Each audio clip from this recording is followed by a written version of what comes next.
დაგიშვათ, რომელთაც უნდა მოიპოვოს თამაშის უფლება. მოკლედ, ყურადღებით მომისმინეთ და მოსაფიქრებლად გაქვთ ერთი წუთი. რომელ წლებში შეიქმნა ქვანახშირისა და ფოლადის თანამეგობრობა? 50-იანი, 60-იანი თუ 70-იანი დრო?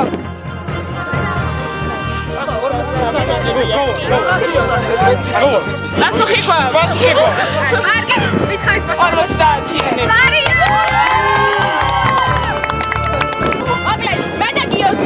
გასაბების მოსაპოვებლად გიორგი დაბრუნდება ან იმანიშნებელი სიტყვის ან ის ჩაიკეტება და გამოეთიშება თამაშს. მაშინ ნიკარჩება ვიდეოს გინიშნა დერგანი მოყვება.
გავიდეთ თვითონ მალე. არა, გერმანია, ბელგია და საფრანგეთი. ვითხარი. გერმანია, ბელგია, საფრანგეთი.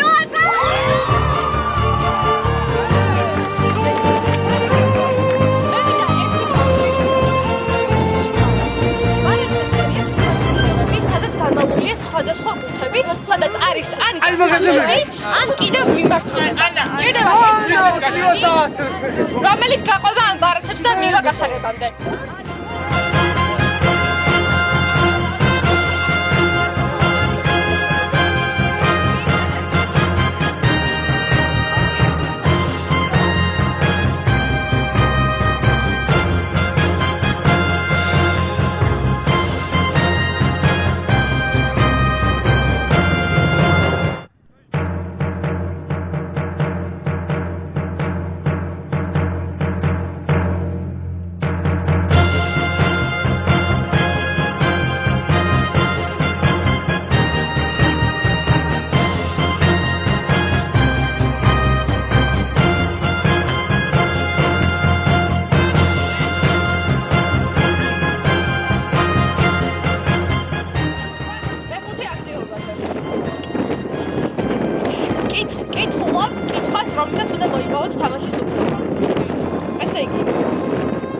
აბსოლუტურად იმსჯელეთ და დამისახეთ ერთი მითი და ერთი რეალობა ევროკავშირის შესახებ.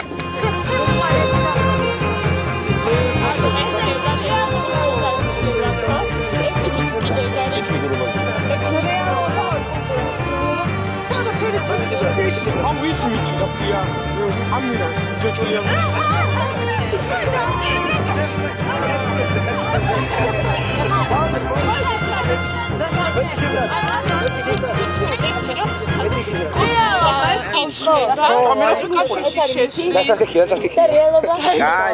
რა რეალობა ის არის რომ არაფერი წარიწვა ეცლება ქვეყნებს ტრადიცია მაშინ შენ უთხრა რეალობა არის რომ არაფერი წარიწვა ქვეყანიდან ხო, ანა იტყვის, ხო, კაცი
გადავიდეთ ახლა და უნდა წაგიკითხოთ კითხვა. ოვიზო რეჟიმის შემოგრების შემთხვევაში საქართველოს მოქალაქეს ერთი წლის განმავლობაში რამდენი თვით შეუძლია საქმე ევროპის ქვეყანაში?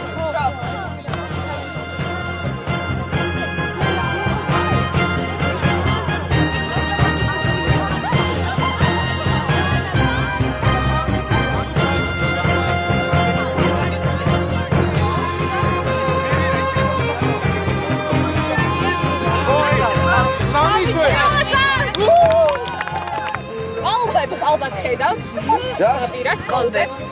ისა იქ არის 4 კოლბა, რომელიც ჩადებულია სხვადასხვა ფრაგმენტში. თითო კოლბაში არის ჩადებული პატარა ბოთლები, რომლებშიც დას ფურცლები. ზოგ ფურცელზე წერია მინიშნება, უბრალოდ ერთ ფურცელზე წერია მინიშნება, დანარჩენ სამზე არა. თქვენი ერთ-ერთი თქვენგანის მთავარი მისიაა, რომ ამოიღოს და შეამოწმოს ბოთლები და იპოვოს, რომელზე არის მისი მინიშნება. მითხარით?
კომუნიკაცია. წავედით.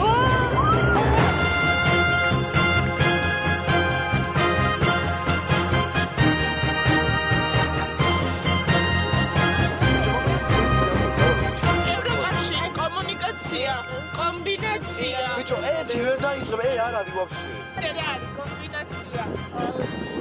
ევროკავშირი. უსაფრთხოება. უსაფრთხოება.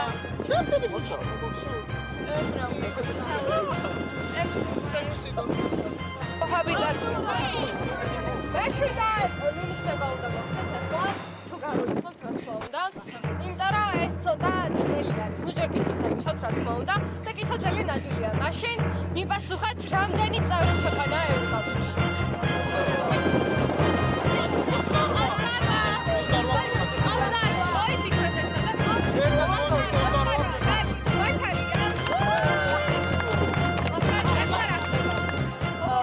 წავაუყოს ერთი ბავშვი, რომელიც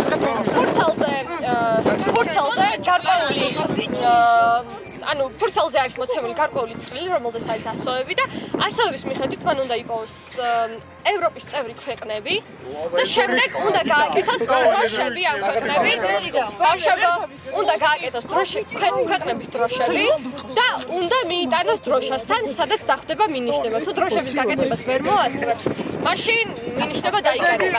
რომელიც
მაგრამ თან გაქვთ ერთი შანსი, რომ ახვიდეთ ბრძენთან, გასცეთ რაღაც კითხვაზე პასუხი და გამოიტანოთ მინიშნება. მე მჭირდება ერთი ადამიანი, რომელიც ავა ბრძენთან და გამოიტანს კითხვაზე პასუხს. თუ ვერ გამოიტანს, ისიც იკეტება და თუ გამოიტანს, გაათავისუფლებს ლევასაც და მიიღებს დაკარგულ მინიშნებასთან. მინიშნებასაც მითხარით.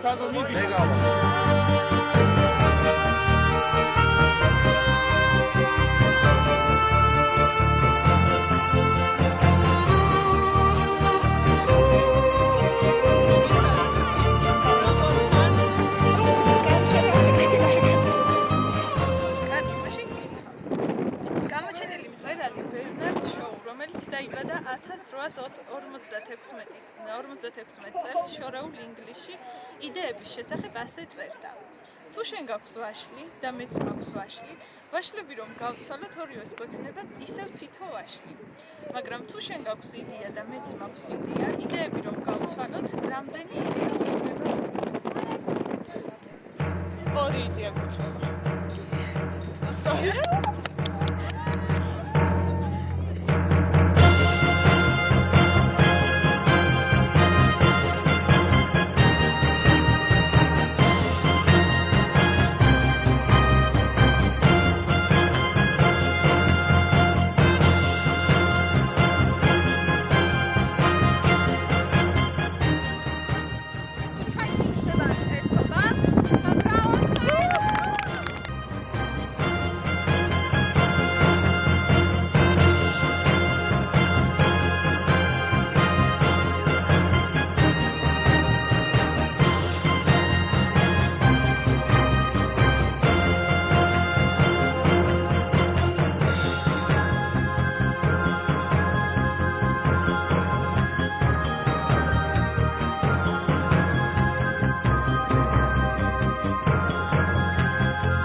რამდენ ქვეყანაში მოქმედებს შენგენის ვიზა?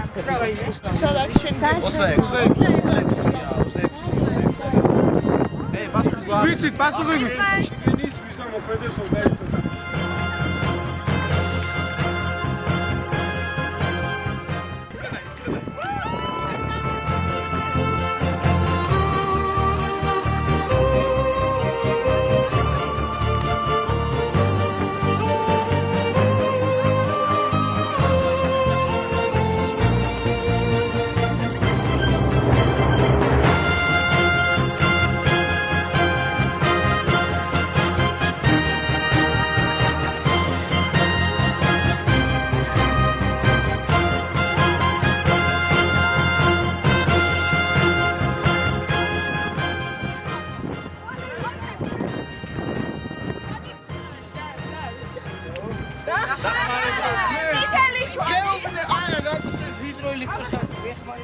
ყველა მინიშნება იცით უკვე, თუმცა მე მინდა შემოგთავაზოთ ბონუს ტური. თქვენ უნდა ამოირჩიოთ ერთი ადამიანი, რომელსაც გაგზავნით ბრძენთან და იმ შემთხვევაში თუ ეს მონაწილე სწორად უპასუხობს მის კითხვას, თქვენ მიიღებთ სიტყვის პირველ ასოს. მაინტერესებს გინდა თუ არა ბონუსი?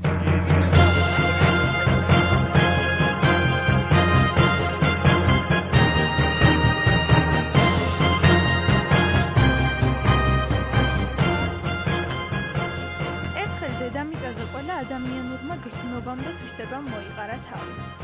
სიგიჟემ თქვა დამალობანავი თამაშობ, დაიწყეს დამალო. სიმართლე არსად დაიმალა, მაინც ყველგან მიგონიანო. ციცრუე ცისარტყელას ამოეფარა. სიზარმაცე ყველაზე ახლოს დაიმალა. სიკეთე კარგახანს ყველას უთმობდა ადგილს. რწმენა ზეცაში აიჭრა, შური კი ლოცს ამოეფარა. სად წავიდოდა თავისუფლება? მე მგონი ჩემი აზრით ნიოს ამოეფარა. ეს პასუხი ნამდვილად ისტორია, სიტყვა შედგება თექნიკისგან და პირველი ასო გახსნას.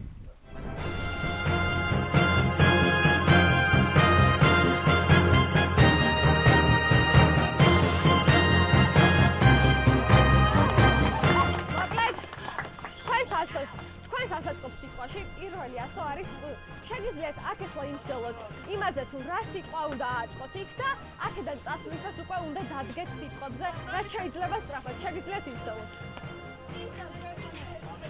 პასუხი რა არის? პასუხი რა?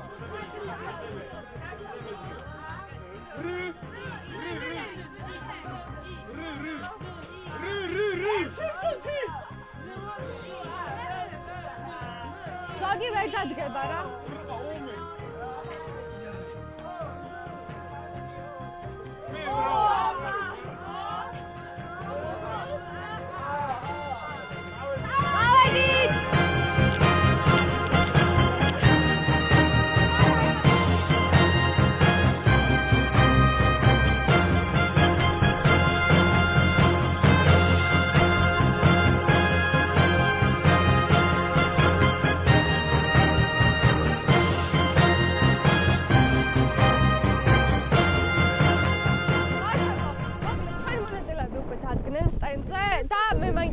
რა სიტყვა აწყოს მათ? ბავშვებო, რა სიტყვა აწყეთ თქვენ? პარტნიორობა!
2019 ნოემბერ 12 საჯარო სკოლის თაოსნობით გორის ციხეზე განხორციელდა პროექტი Fort Boyard გორის ციხეზე.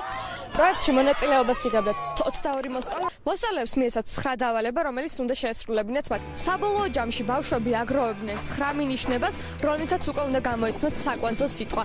ჩვენ მიერ მოპოვებული სიტყვები იყო თანამშრომლობა, კომუნიკაცია, ერთობა, ევროკავშირი და სხვა. ჩვენ მიერ მოპოვებული სიტყვებით ავაწყეთ სიტყვა პარტნიორობა, რომელიც ევროკავშირის წევრი ქვეყნების ერთ-ერთი უმნიშვნელოვანესი პრიორიტეტია. იმ შემთხვევაში თუ მონაწილე დავალებას ვერ შეასრულებდა, გუნდი ირჩევდა ერთ ბავშვს გუნდიდან, რომელსაც გზავნიდა ბრძენ კაცთან. ბრძენი კაცი აძლევდა მათ სხვადასხვა დავალებებს, სხვადასხვა მინიშნებებს და იმ შემთხვევაში თუ ისინი ამოცანას გამოიცნობდნენ, ისინი მოიპოვებდნენ ერთ დამატებით სიტყვას. მართალია, ყველა სიტყვა მოპოვებული ჰქონდა, მაგრამ ბოლოს მაინც გავისკეთ ბრძენ კაცთან წასვლა და სიტყვის პირველი ასოს მოპოვება. ბრძენ კაცმა მისცა მათ დავალება, მათ კი მოიპოვეს საკვანძო სიტყვის პირველი ასო, რის შედეგადაც უფრო გაიადულეს საკვანძო სიტყვის გამოცნობა. ბავშვების მთავარი მიზანი იყო, რომ მათ არ დაეკარგათ მონაწილეები, შესაბამისად ისინი თავისუფლად შეძლებდნენ საკვანძო სიტყვის აწყობას. საკვანძო სიტყვის გამოცნობის შემთხვევაში ბავშვები დაჯილდოვდებოდნენ ოქროთი. თამაშის ფასი კი განისაზღვრებოდა ოქროს რაოდენობით. რატომ მაინც და მაინც თამაშის სწავლების მიდგომა? იმიტომ რომ ეს არის ინოვაციური მიდგომა. ჩვენ ვფიქრობთ, რომ სწორედ თამაშის სწავლების პრინციპით მოსწავლეებს უკეთ ამახსოვრდებათ მიღებული ცოდნა, რაც მათ პრაქტიკაში განახორციელოს და ვფიქრობ, რომ სწორედ ჩვენი პროექტის მიზანი იყო თამაშის პრინციპის დანერგვა სხვადასხვა საგნობრივ ჯგუფებში, რაც შედეგად მოგცემს იმას, რომ მეტ დაინტერესებულ მოსწავლეს, უფრო მეტად ჩართულ მოსწავლეს, როგორც საგაკვეთილო პროცესში, ასევე გარეთ აქტივობებში. თამაშის დასრულების შემდეგ გავაანალიზეთ და აღვნიშნეთ პროექტის ძლიერი და სუსტი მხარეები. ძლიერ მხარეთ მიჩნეული გვაქვს ის, რომ დღესდღეობით თამაშის სწავლების პრინციპი ძალიან აქტუალურია, ინოვაციურია და მოსწავლეებში ზრდის სწავლისადმი ინტერესს, ამაღლებს მოტივაციას და უზრუნველყოფს ისეთი უნარების განვითარებას, როგორიც არის შემოქმედებითი აზროვნება, კრიტიკული აზროვნება და ხელს უწყობს გამჭოლი კომპეტენციების განვითარებას. თამაშის სწავლების პრინციპი მოსწავლეებს ხელს უწყობს ინფორმაციის ხანგრძლივ დამახსოვრებას და ეს დიდხანს გაყვება მათ მეხსიერებას. მაგრამ აღსანიშნავია პროექტის სუსტი მხარეებიც. ვინაიდან აღნიშნული ტიპის თამაში მოითხოვს ძალიან დიდ რესურსს, ძალიან დიდ მოსამზადებელ პერიოდს, მისი სისტემატიურად განხორციელება ყოველად შეუძლებელია. თუმცა აქვე უნდა აღინიშნოს, რომ სასწავლო წლის დასასრულს, როგორც შემაჯამებელი აქტივობა, ეს იქნება არაჩვეულებრივი. მოსწავლეები სკოლაში სწავლობენ ევროკავშირის ისტორიას, თუ რამდენი ქვეყნისგან შედგება ევროკავშირი, როგორ დაარსდა იგი, რა პრინციპებზე ღირებულებებს ეფუძნება ევროკავშირი, რატომ არის მნიშვნელოვანი ჩვენი ქვეყნის წევრობა ევროპის სივრცეში. სწორედ ეს ცოდნა, რომელიც მათ სკოლაში მიიღეს, შემდგომ თამაშის პროცესში კითხვების სახით იყო მოცემული. თამაშის შედეგად შეიქმნა ვიდეო რესურსი, რომელიც ნებისმიერი დაინტერესებული პედაგოგისთვის იქნება ხელმისაწვდომი, რომელსაც სურვილი ექნება გამოიყენოს თამაშის სწავლების პრინციპი თავის პედაგოგიურ პრაქტიკაში.